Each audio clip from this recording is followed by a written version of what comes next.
Hello दोस्तों, मेरे YouTube channel general studies में आप सभी का स्वागत है। दोस्तों, रविवार के दिन जो मेरे द्वारा प्रैक्टिस सेट करवाया गया था, प्रैक्टिस सेट संख्या 25, उसका सॉल्यूशन मैं आपको एक पार्ट दे चुका हूं, जिसके 50 प्रश्न मैं आपको पिछली क्लास में उपलब्ध करा चुका हूं। ठीक है, तो इस क्लास के माध्यम से हम अगले 50 प्रश्न इसमें चर्चा करने वाले हैं। तो जो भी चैनल पर नए, चैनल को सब्सक्राइब जरूर कर लीजिएगा। ठीक है, और अभी तक यदि आप लोग व्हाट्सएप टेलीग्राम ग्रुप से नहीं जुड़े तो वहाँ पर जरूर जुड़ जाइएगा। और यदि आप लोग टारगेट बेस्ड प्रैक्टिस सेट से जुड़ना चाहते हैं तो 9997489019, ठीक है, इस पर आप मैसेज कर सकते हैं। यहाँ पर मैं आपको बाकी सारी डिटेल उपलब्ध करा दूंगा। ठीक है, तो देखो शुरू करते हैं। वर्णावत पर्वत स्थित है, मतलब किस जिले में स्थित है? ठीक है, इसका सही आंसर है उत्तरकाशी। ठीक है, उत्तरकाशी में स्थित है। यदि आप इसमें देखते हैं उत्तरकाशी में स्थित है, ठीक है, यहीं पर वारुणी नदी भी है। ठीक है, वारुणी नदी भी यहीं आती है। और वारुणी पंचकोशी यात्रा, एक यात्रा होती है, ठीक है, वारुणी पंचकोशी, तो ये भी कहाँ होती है? उत्तरकाशी में होती है। ठीक है, तो तीनों चीजें देखो, वरुणावत पर्वत, वारुणी नदी और वारुणी पंचकोशी यात्रा, तीनों कहाँ है? उत्तरकाशी में है। ठीक है, अगला देखो, कुमाऊं तथा गढ़वाल के सीमावर्ती क्षेत्र में कौन सी बोली बोली जाती है? ठीक है, तो इसका सही आंसर है मझ कुमैया। ठीक है, कुमाऊं और गढ़वाल का जो सीमावर्ती क्षेत्र है, जिसमें ग्वालदम, ठीक है, मुख्यतः ग्वालदम, ठीक है, गैरसैंण वाला एरिया। ठीक है, तो यहाँ पर कौन सी बोली बोली जाती है? मचकुमैया बोली। ठीक है, अगला प्रश्न है, साइंस ऑफ लैंग्वेज नामक पुस्तक के लेखक कौन है? साइंस ऑफ लैंग्वेज, इसके लेखक कौन है? Max Muller. अगला प्रश्न है, मुकुंदीलाल की पुस्तक गढ़वाल पेंटिंग्स किस वर्ष प्रकाशित हुई थी? ठीक है, सही आंसर हो जाएगा 1969 में मुकुंदीलाल। ठीक है, इनकी पुस्तक थी गढ़वाल पेंटिंग्स। कब प्रकाशित हुई? 1969 में। ठीक है, प्रश्न पहले ये बन चुका है एक बार पेपर में, इसी तरह से पूछा गया था कब प्रकाशित हुई थी। अगला प्रश्न है, राज्य गौरव दिवस किस तिथि को मनाया जाता है? राज्य गौरव दिवस 10 सितंबर को मनाया जाता है। ठीक है, 10 सितंबर को। और किसका जन्मदिन है इस दिन? पंडित गोविंद वल्लभ पंत। ठीक है, पंडित गोविंद वल्लभ पंत, इनका जन्मदिन आता है। ठीक है, 10 सितंबर को मनाया जाता है राज्य गौरव दिवस। अगला प्रश्न है, स्वतंत्रता संग्राम में कुमाऊं का योगदान। ठीक है, इस तरह से स्वतंत्रता संग्राम में कुमाऊं का योगदान, इस पुस्तक के लेखक कौन है? इसका सही आंसर है इंद्र सिंह नयाल। ठीक है, इंद्र सिंह नयाल इस पुस्तक के राइटर हैं। अगला देखो, रीजनिंग से रिलेटेड सवाल है। यदि 64 प्लस 7 बराबर 460 और 25 प्लस 8 बराबर 212 हो, तब 43 प्लस 8 बराबर क्या होगा? तो इस तरह के प्रश्नों में आपको सबसे पहले प्रश्न को देखना पड़ता है। ठीक है, कि प्रश्न में कौन सा लॉजिक आपका सही लग रहा है। एकदम से कई सारे बच्चे ऐसे होते हैं कि ऐसा प्रश्न देखा और छोड़ देते हैं कि हाँ मुझे नहीं आता है, जबकि इतना टफ नहीं होता, आसान होता है। कहीं ना कोई लॉजिक उसमें छिपा होता है। ठीक है, देखो यहाँ पर जो, जैसे इसको आपने सॉल्व करना है, सबसे पहले 64 गुणा 7 करो। ठीक है, 64 गुणा 7, उसके बाद उसमें +12 ऐड कर दो। ठीक है, अब देखते हैं, देखो, 7 चक्को 28, 7 छक 42 और 2 44। ठीक है, 448 + 12 बराबर 460 आ गया। पहला बिल्कुल सही है। ठीक है, अब इसी ट्रिक के साथ हम दूसरा देखेंगे। 25 × 8 = 200 और +12 बराबर 212, ये भी सही बैठ रहा है। ठीक है, अब लास्ट देखते हैं, ऐसे ही लास्ट भी होना है। ठीक है, 43 × 8, 43 × 8, फिर +12, क्योंकि हम सब जगह +12 ऐड करें। देखो 43 × 8 कितना हो गया? 8×3 = 24, 8 चौको 32 और 2 34। ठीक है, 344 + 12 बराबर कितना हो गया? 356। सही आंसर क्या हो जाएगा इसका? विकल्प डी। ठीक है, अगला देखो, यदि किसी माह का चौथा दिन शुक्रवार है तो निम्नलिखित में कौन सा दिन उसी माह के 25वें दिन के बाद तीसरा दिन होगा? ठीक है, तो आसान प्रश्न है। किसी माह का चौथा दिन शुक्रवार है, यानी कि 4 तारीख को शुक्रवार है। ठीक है, 4 को शुक्रवार है, तो उसके पश्चात अब आगे बढ़ो, 4 के पश्चात 11 को शुक्रवार होगा। ठीक है, 7 दिन बाद आएगा, क्योंकि 11 को शुक्रवार आएगा। 11 के पश्चात 18 को शुक्रवार आएगा। ठीक है, 11 7 18 हो गया। अब 18, 18 और 7 25। ठीक है, 25 को शुक्रवार आएगा। ठीक है, 25 को शुक्रवार आएगा। उसके पश्चात 25वें दिन के बाद तीसरा दिन, देखो 26, 27 और 28, आपसे पूछा 28वां दिन। ठीक है, 25वें दिन के बाद तीसरा दिन, यानी कि देखो 26 27 28, 28वां दिन क्या होगा? 25 को क्या है? शुक्रवार है। 26 को शनिवार, 27 को रविवार और 28 को सोमवार। ठीक है, तो सही आंसर क्या हो जाएगा इसका, सोमवार। तो 58 का विकल्प डी सही आंसर हो जाएगा। ठीक है, तो सोमवार इसका करेक्ट आंसर है। किस तरह से निकला मैं आपको बता चुका हूँ। अगला देखो, जब एक दीवार घड़ी में समय अपराह्न 3:25 दिखाता है तो घंटे की सुई और मिनट की सुई के बीच न्यून कोण क्या होगा। एक घड़ी बनाओ, ठीक है, 3:25 आपसे ये अंदर का कोण पूछा है, न्यून कोण पूछा है, तो इसको आपने निकालना है कैसे, 30h, ठीक है, 30h प्लस माइनस, यहाँ पर आप माइनस लेंगे, ठीक है, 11/2m, इस तरह से आप निकालते हैं। तो इस सूत्र में रख के देखते हैं, देखो, ठीक है, तो हम सीधा रखते हैं, देखो 30 गुणा 3 माइनस 11/2 इंटू 25, ठीक है, 2 से 25 आपका कट जाएगा कितना, 12.5, देखो 30×3 = 90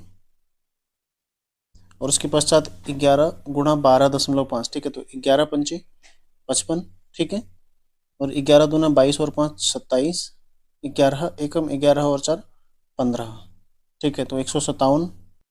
दोबारा देखते हैं, 11×5 = 55, 11×2 = 22, 5 = 27, 11 एकम 11 और 2, ठीक है, 13 आएगा, यहाँ पर 27 आ रहा था, ठीक है, तो 13 आ जाएगा। कितना हो गया, 137.5, ठीक है, 137.5, तो 137 में से 90 हम माइनस करते हैं,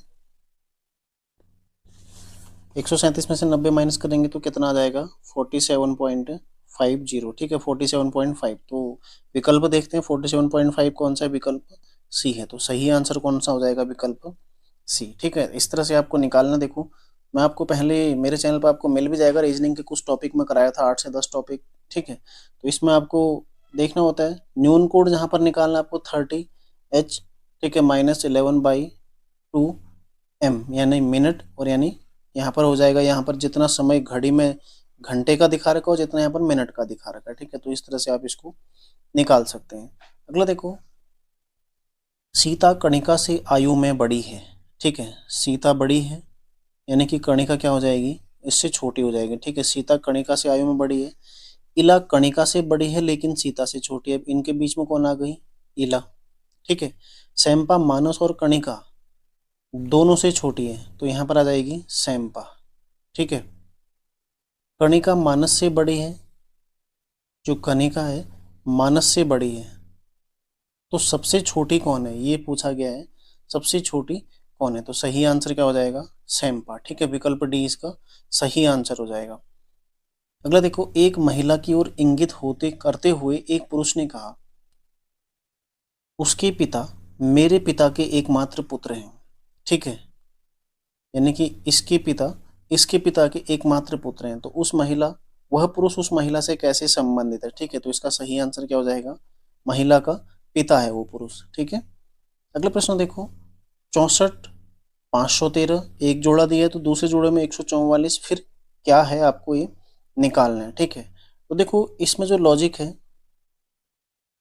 इसमें जो आ रखा है, ये 513 कैसे आया, 8 का क्यूब प्लस 1, ठीक है, इस तरह से आ रखा, देखो 8 8 64 गुणा 8, 64 गुणा 8 प्लस 1, ठीक है, इस तरह से निकालोगे आप, 64 गुणा 8, देखो 8 चक्को 32, 2 हासिल 3 आ गया, ठीक है, 8 छक 48 और 3 51, 512 प्लस 1 बराबर 513, सही आंसर आ गया इसका।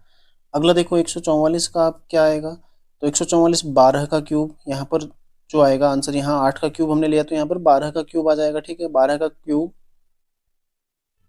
प्लस 1, इस तरह से आप इसको निकाल दोगे, देखो 144 गुणा 12 प्लस 1, ठीक है, तो 12 चक्को 48, 12 चक्को 48 और 4 52, 12 एकम 12, ठीक है, और 5 17 प्लस 1 बराबर 1729, सही आंसर आ गया 1729, ठीक है, ध्यान रखिएगा। तो 1729 कौन सा है, विकल्प बी है। इस प्रकार 62वें प्रश्न का सही आंसर विकल्प बी हो जाएगा। अगला देखो, 63वां प्रश्न है, 64 4, ठीक है, तो यहाँ पर विकल्प क्या यहाँ पर आएगा, तो 64 कैसे आएगा, देखो 64 आया 4 का क्यूब करके, ठीक है, 4 का क्यूब करके 64 आया, तो यहाँ पर यही जो ट्रिक है यहाँ पर भी देखनी पड़ेगी, तो 9 का क्यूब हम देखते हैं, ठीक है, 9 का क्यूब कितना हो जाएगा, 9 नंबर 81 गुणा 9 कितना हो जाएगा 729। ठीक है, तो सही आंसर क्या है 729, इसका सही आंसर हो जाएगा। 9 का क्यूब, ये 4 का क्यूब था, ये 9 का क्यूब हो जाएगा 729। ठीक है, अगला प्रश्न देखो, उस पद का चयन करें जो निम्नलिखित अक्षर श्रृंखला को पूरा करेगा। ठीक है, कौन सा पद है, देखो QRST प्लस 1, UVW प्लस 2, ठीक है, XYZA, यहाँ पर आ जाएगा A प्लस 3 क्योंकि, ठीक है। फिर देखो BCDE प्लस 4F यहाँ पर है तो प्लस 4। ये ट्रिक आ रही, देखो यहाँ पर 0 था प्लस 0 था, 1 2 3 4, ठीक है। बीच में जो गैप है वो 1 का है, यहाँ पर 2 का है, यहाँ पर 3 का है, यहाँ पर 4 का है। तो इस प्रकार जो पहला अक्षर हमारा आ गया A आ गया। ठीक है, यहाँ पर के लिए। अगला देखो, अब अगला देखते हैं। N के पश्चात है P यानी कि NOP, ठीक है, 1 है यहाँ पर। फिर देखो S यानी कि QR, फिर देखो W, S के पश्चात W है, TUV यानी कि 3 यहाँ पर है, ठीक है, TUV यहाँ पर 3 है, ठीक है, W आया। अब बीच में 4 आने हैं तो XYZA, 4 आके पश्चात पांचवा कौन सा हो जाएगा B। ठीक है, तो सही आंसर क्या हो जाएगा, देखो A हमारा पहले आ रखा है, B अभी निकल गया, तो कौन सा इसका सही हो जाएगा AB। तो विकल्प B इस प्रकार इसका सही आंसर हो जाएगा। ठीक है, अगला देखो, मणिका अपने आयताकार खेत की चारों ओर समान गति से घूमती है। एक आयताकार खेत है, इसके चारों ओर समान गति से घूमती है।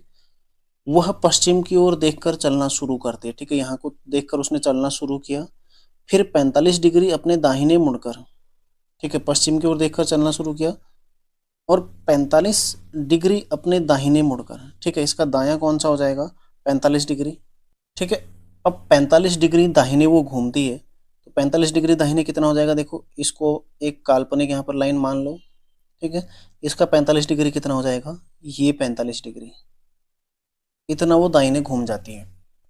ठीक है, दाहिने मुड़कर वह 500 मीटर चलती है। तो अब मीटर से हमें कोई यहाँ पर लेना देना नहीं है, क्योंकि हमें जो प्रश्न पूछा गया वो क्या है, अब वह किस दिशा का सामना कर रही है, यानी कि किस दिशा में वो जा रही है। तो इस दिशा में जा रही है, इस दिशा में कौन सा एरिया आ जाएगा, देखो ये पूर्व है, ये पश्चिम है, ठीक है, ये उत्तर है और ये दक्षिण है।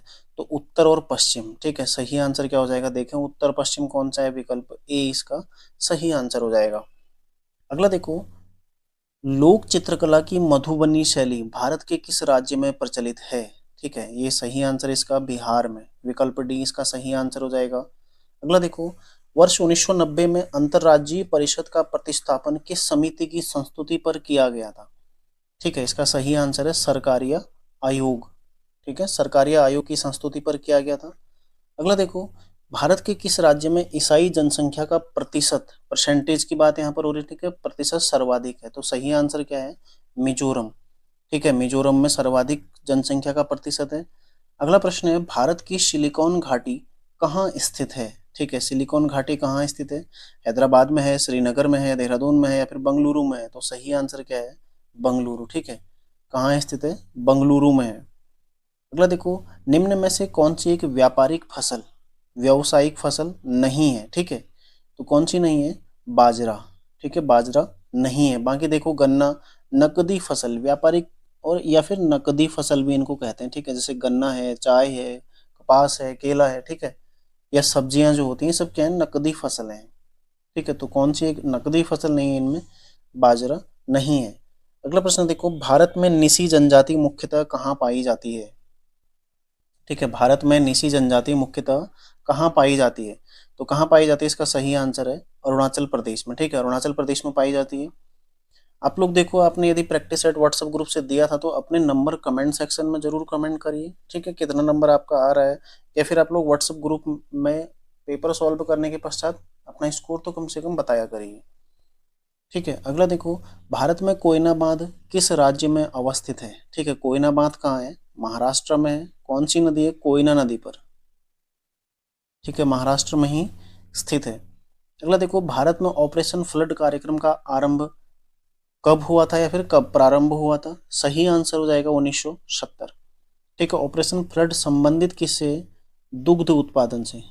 ठीक है, दुग्ध उत्पादन। तो फ्लड समझ के ये नहीं सोचना है कि ये बाढ़ से रिलेटेड है, ठीक है, ये किससे संबंधित है, दुग्ध उत्पादन, ठीक है, या आप इसको ऐसे भी याद रख सकते हो, दुग्ध की बाढ़, इस तरह से ध्यान रख लो भले ही, ठीक है। तो ऑपरेशन फ्लड किससे संबंधित है, दुग्ध उत्पादन से। अगला देखो, द्वैतवाद सिद्धांत के प्रतिपादक कौन है, ठीक है, द्वैतवाद सिद्धांत कौन है, द्वैतवाद के, माधवाचार्य, ठीक है, माधवाचार्य हैं द्वैतवाद के। ध्यान रखिएगा, सही आंसर विकल्प सी हो जाएगा। यदि क्वेश्चन पूछेगा शंकराचार्य का मत कौन सा है, इनका है अद्वैतवाद, ठीक है, अद्वैतवाद। यदि आपसे पूछता है रामानुजाचार्य का मत कौन सा है, इनका विशिष्ट द्वैत, ठीक है, विशिष्ट द्वैत। और यदि निम्बकाचार्य का आपसे पूछता है, निम्बाकाचार्य, ठीक है, इनका क्या हो जाएगा, द्वैतवाद्वैत, ठीक है, ये इनका मत है द्वैतवाद्वैत। ध्यान रखिएगा, देखो द्वैतवाद किसका है, माधवाचार्य का। अगला देखो, शिक्षा का अधिकार मौलिक अधिकारों में सम्मिलित किया गया था, कब किया गया था, 103वें संविधान संशोधन 2019 के द्वारा, या फिर 93वां संविधान संशोधन 2005 के द्वारा, 86वें संविधान संशोधन 2002 के द्वारा, या फिर 71वें संविधान संशोधन 1992 के द्वारा। तो सही आंसर है 86वें संविधान संशोधन अधिनियम 2002 के द्वारा इसको भारतीय संविधान में शामिल किया गया था, ठीक है। शिक्षा का अधिकार जो कि 21 को अनुच्छेद में है, ठीक है, अनुच्छेद 21 को में है, ये भी आपने ध्यान रखना है। अगला देखो, राष्ट्रीय ग्रामीण स्वास्थ्य मिशन कब शुरू हुआ था, ठीक है, राष्ट्रीय ग्रामीण स्वास्थ्य मिशन NRHM, ठीक है, राष्ट्रीय ग्रामीण स्वास्थ्य मिशन कब शुरू हुआ था, अप्रैल 2005 में, ठीक है। इस तरह के प्रश्न कई बार बन जाते हैं, यूकेपीएससी या यूके ट्रिपल एस इस तरह से योजनाओं से, कभी पुरानी योजनाओं से प्रश्न बना देता है, ठीक है, तो ध्यान रखिएगा। राष्ट्रीय ग्रामीण स्वास्थ्य मिशन कब शुरू हुआ था, अप्रैल 2005 में। अगला है, निम्नलिखित में से किस महासागर को छिपता हुआ महासागर कहा जाता है, ठीक है। छिपता हुआ महासागर किसको कहा जाता है, आर्कटिक महासागर को, किसको कहा जाता है, आर्कटिक महासागर को।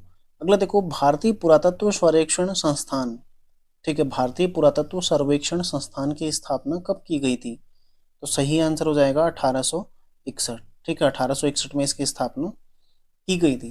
अगला देखो, कोणार्क मंदिर का निर्माण किस वंश के शासकों द्वारा कराया गया था, ठीक है, कोणार्क मंदिर का निर्माण किस वंश के शासकों ने कराया था, पूर्वी गंग, ठीक है, पूर्वी गंग वंश के शासकों ने कराया था। अगला देखो, फतेहपुर सीकरी किस राज्य में स्थित है, तो कहाँ स्थित है, उत्तर प्रदेश में। निर्माण किसने किया था, अकबर ने, ठीक है, और स्थित कहाँ है, उत्तर प्रदेश में। अगला है, भारतीय संविधान के किस अनुच्छेद के तहत भारत के मुख्य न्यायाधीश के समक्ष जो राष्ट्रपति है शपथ ग्रहण करता है, ठीक है, राष्ट्रपति मुख्य न्यायाधीश के समक्ष शपथ ग्रहण करता है, इसका सही आंसर है आर्टिकल 60, ठीक है, अनुच्छेद 60, शपथ से रिलेटेड अनुच्छेद 60, ठीक है। राष्ट्रपति के बारे में जो प्रमुख अनुच्छेद है देखो, 54 में आता है निर्वाचन, ठीक है, निर्वाचन और निर्वाचक मंडल। 55 में आ जाएगा आपका पद्धति, ठीक है, निर्वाचन की पद्धति क्या है। उसके पश्चात आता है 56, ठीक है, 56 अवधि, मतलब कार्यकाल कितना होगा राष्ट्रपति का, ठीक है।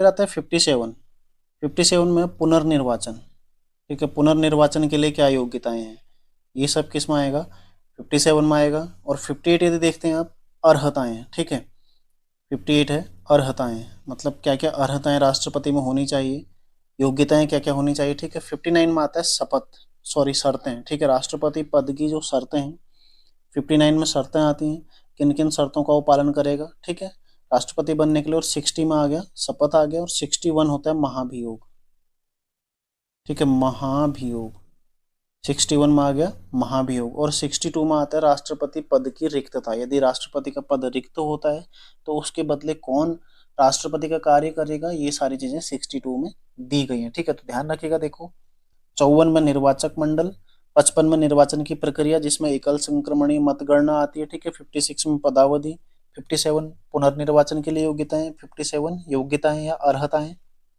59 राष्ट्रपति पद की शर्तें, 60 में शपथ, 61 में महाभियोग, और 62 में आता है, 62 में क्या आता है, राष्ट्रपति पद की रिक्तता, ठीक है।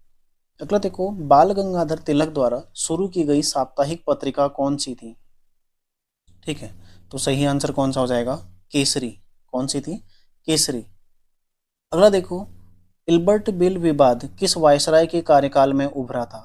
सही आंसर है रिपन के कार्यकाल में। यदि आप लोग मेरी वायसराय की सीरीज देख रहे हैं, ठीक है, तो वहां पर मैं आपको पूरे वायसराय कंप्लीट करा।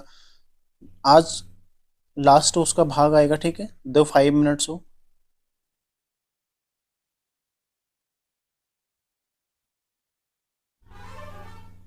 ठीक है, इसको जरूर देखिएगा आप लोग, द 5 मिनट्स। यहाँ पर आपको मैं वायसराय कंप्लीट करा चुका हूँ, ठीक है, पूरा डीपली, और सारे फैक्ट जितने बन सकते हैं उनके बारे में वो मैं आपको कंप्लीट इसमें करा रहा हूँ, तो आप लोग जरूर देखिएगा, ठीक है। रिपन, इल्बर्ट बिल का बिल विवाद जो संबंध है किससे संबंधित है? रिपन से, ठीक है। इल्बर्ट बिल विवाद किससे संबंधित है? रिपन के काल से।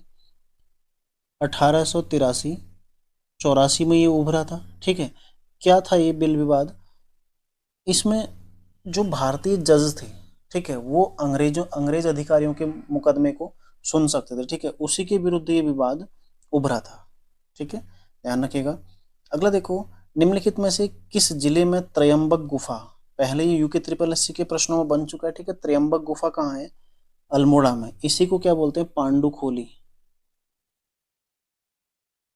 ठीक है, पांडुखोली गुफा या त्र्यंबक गुफा कहाँ है? अल्मोड़ा में है, दोनों एक ही प्रश्न है, ठीक है। तो देखो, तांबा उत्पादक क्षेत्र थैलीपाटन किस जिले में स्थित है? थैलीपाटन कहाँ पड़ता है? बागेश्वर में पड़ता है, ठीक है। मोहनखाल चमोली में पड़ता है। अल्मोड़ा में कौन सा है? झिरोली, ठीक है, ध्यान रखिएगा। और चांडाक कहाँ है? पिथौरागढ़ में। ये सारे आपने ध्यान रखने हैं। एक धनपुरा डोबरी भी आता है, वो कहाँ है? पौड़ी में है। अगला देखो, चूना पत्थर निम्नलिखित में से किस चट्टान का उदाहरण है? ठीक है, चूना पत्थर किसका है? रूपांतरित चट्टान का, ठीक है, चूना पत्थर किसका है? रूपांतरित चट्टान का। अगला देखो, निम्नांकित पर्वत चोटियों में गलत युग्म का चयन कीजिए। कामेत पर्वत चोटी 7,756 मीटर, बिल्कुल सही है इसकी हाइट, ठीक है। चौखंबा पर्वत श्रेणी कितने है? 7138 मीटर, ये भी सही है। बंदर पूंछ कितनी है? 6320, ये भी सही है। तो इसका विकल्प डी सही हो जाएगा कि सभी सुमेलित हैं, ठीक है। 87 का डी हो जाएगा, सभी विकल्प क्या है? सुमेलित हैं। अगला देखो, पशु चारकों का स्वर्ग किसे कहा जाता है? सही आंसर हो जाएगा बुग्यालों को, ठीक है, बुग्यालों को पशु चारकों का स्वर्ग कहा जाता है। अगला प्रश्न है, निम्नलिखित में पौड़ी में स्थित विकास खंड नहीं है, ठीक है, तो कौन सा नहीं है इसमें? धौलधार। धौलधार कहाँ आता है? टिहरी में आता है, ठीक है, टिहरी में आता है धौलधार। इसके अलावा यदि आप देखते हैं, पौड़ी में कुल 15 विकास खंड है, ठीक है। सर्वाधिक विकास खंड वाला जिला कौन है? पौड़ी। और उत्तराखंड राज्य में कुल 95 विकास खंड है, ठीक है, जिनमें से सर्वाधिक कहाँ है? पौड़ी में है। अगला देखो, शादवाद का सिद्धांत संबंधित है, किस धर्म से संबंधित है? सही आंसर हो जाएगा जैन धर्म से, ठीक है। अगला देखो, निम्नलिखित में किस नृत्य द्वारा गढ़वाल क्षेत्र में ऐतिहासिक वीरों की कथाओं की प्रस्तुति की जाती है? ठीक है, तो इसका सही आंसर है भड़ो नृत्य, ठीक है। भड़ो नृत्य में ऐतिहासिक वीरों की कथाओं की प्रस्तुति की जाती है। अगला देखो, तृतीय कर्नाटक युद्ध की समाप्ति किस संधि के साथ हुई थी? सही आंसर हो जाएगा पेरिस की संधि, ठीक है। तृतीय कर्नाटक युद्ध पेरिस की संधि के साथ समाप्त हुआ था। अगला देखो, चंडी प्रसाद भट्ट द्वारा दसोली ग्राम स्वराज मंडल की स्थापना कब की गई थी? कब की गई थी? 1964 में। इस तरह के प्रश्न बन जाते हैं। किसने की थी? चंडी प्रसाद भट्ट ने। कब की थी? 1964 में। अगला देखो, उत्तराखंड का न्यूनतम शिशु लिंगानुपात वाला जिला कौन सा है? तो सही आंसर हो जाएगा पिथौरागढ़, ठीक है। कितना है इसका लिंगानुपात? 816, ठीक है। पिथौरागढ़ का लिंगानुपात कितना है? 816 है।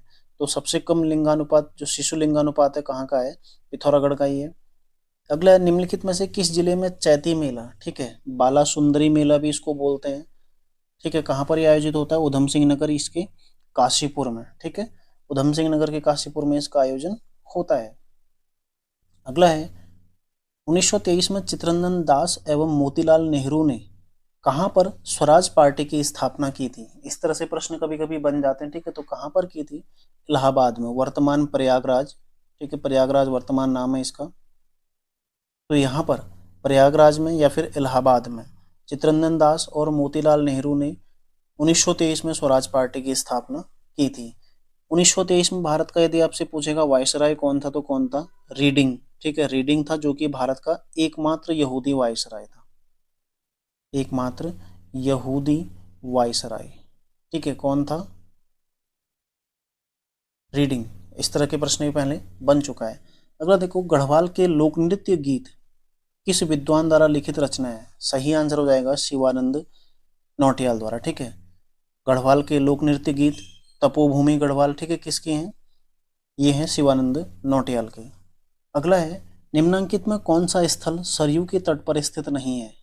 सरयू नदी सरमूल से निकलती है, ठीक है, बागेश्वर होते हुए, पनार होते हुए, रामेश्वर तीर्थ में इसमें रामगंगा मिलती है, और वहां से होते हुए आगे पंचेश्वर में, पंचेश्वर में किससे मिल जाती है? ये मिल जाती है काली नदी से। ठीक है, यहाँ से आएगी इस तरह से, पंचेश्वर में काली नदी से मिल जाती है। तो इसी में देखो बैजनाथ स्थित है, बागेश्वर इसी के संगम पर स्थित है। ठीक है, संगम बागेश्वर सरयू और गोदावरी के संगम पर है। और रामेश्वर में रामगंगा मिलती है, तो रामेश्वर भी इसी नदी के तट पर स्थित है। ठीक है, लेकिन भिकियासैंण नहीं है। ठीक है, भिकियासैंण इस नदी के, सरयू नदी के तट पर स्थित नहीं है। इस प्रकार विकल्प सी इसका सही आंसर हो जाएगा। अगला है, निम्नलिखित में उत्तराखंड के किस जनपद में सर्वाधिक हिमानीकृत झीलें, मतलब जो ग्लेशियरों से जल लेकर, ठीक है, जो ग्लेशियरों के जल से पोषित होते हैं, जिनमें ग्लेशियरों का या फिर बर्फ, जो बर्फ है ग्लेशियरों में उसके पिघलने के पश्चात जो निर्मित होती हैं, कहाँ पर हैं ऐसी झीलें सर्वाधिक? चमोली में। चमोली में इस तरह की सर्वाधिक झीलें हैं। अगला देखो, वर्ष 2011 की जनगणना के अनुसार उत्तराखंड राज्य में न्यूनतम साक्षरता दर किस जिले में थी? ठीक है, वर्ष 2011 की जनगणना के अनुसार उत्तराखंड में न्यूनतम साक्षरता दर किस जिले की थी? न्यूनतम साक्षरता दर, सही आंसर हो जाएगा उधम सिंह नगर। सर्वाधिक साक्षरता दर यदि आपसे पूछा जाएगा तो देहरादून। ठीक है, न्यूनतम कहाँ है? उधम सिंह नगर। और ये दोनों फैक्ट आपने ध्यान रखने। ठीक है, पूछा जा सकता है सर्वाधिक पुरुष साक्षरता रुद्रप्रयाग, सबसे कम पुरुष साक्षरता हरिद्वार, सर्वाधिक महिला साक्षरता देहरादून, और सबसे कम महिला साक्षरता वो कहाँ है? उत्तरकाशी। ठीक है, सारे फैक्ट आपने ध्यान रखने। और ये चारों ऐसे जिले हैं जिनका साक्षरता दर राज्य औसत से कम है, ये भी आपने ध्यान रखना है। तो ये हो गया आपके लिए 100 महत्वपूर्ण प्रश्न। ठीक है, तो आप लोग बताइएगा आपका कितना नंबर इसमें आ रहा है। साथ ही यदि आप लोग अभी तक व्हाट्सएप टेलीग्राम ग्रुप से नहीं जुड़े हैं तो वहाँ पर आप लोग जुड़ सकते हैं। ठीक है, और यदि practice set, target based practice set से जुड़ना चाहते हैं तो 9997489019 पर आप लोग मेरे को मैसेज कर सकते हैं। तो मिलते हैं नेक्स्ट क्लास में, तैयारी आप लोग करते रहिए। धन्यवाद।